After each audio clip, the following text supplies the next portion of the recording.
Arsenal loqosunun gizli şifrələri. Niyə məhz top?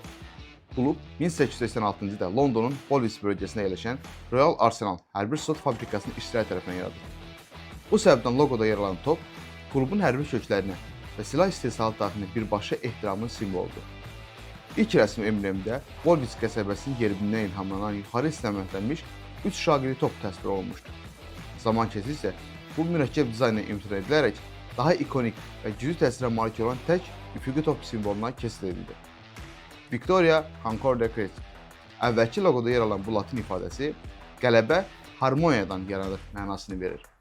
Müasir loqodan çıxarılsa da, bu fikrin klubun ruhunda gizlənən əsas fəlsəfə olaraq qalmaqdadır. Topun lüləsinin istiqaməti tarix boyunca bir neçə dəfə dəyişdirilib. 2002-ci ildə edilən radikal dizayn dəyişikliyi ilə lülə şərqdən qərbə, yəni sola doğru çevrildi. Bu dəyişiklik bəzi kəsim azyaşlı tərəfindən tənqid olunmuşdur. Hazırki qalxan formalı dizayn 2002-ci ildə təqdim edilib.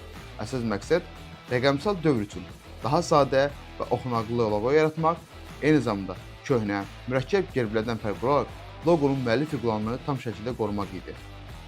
Bəs sizcə Arsenal tarixində hansı loqo daha yaxşı idi?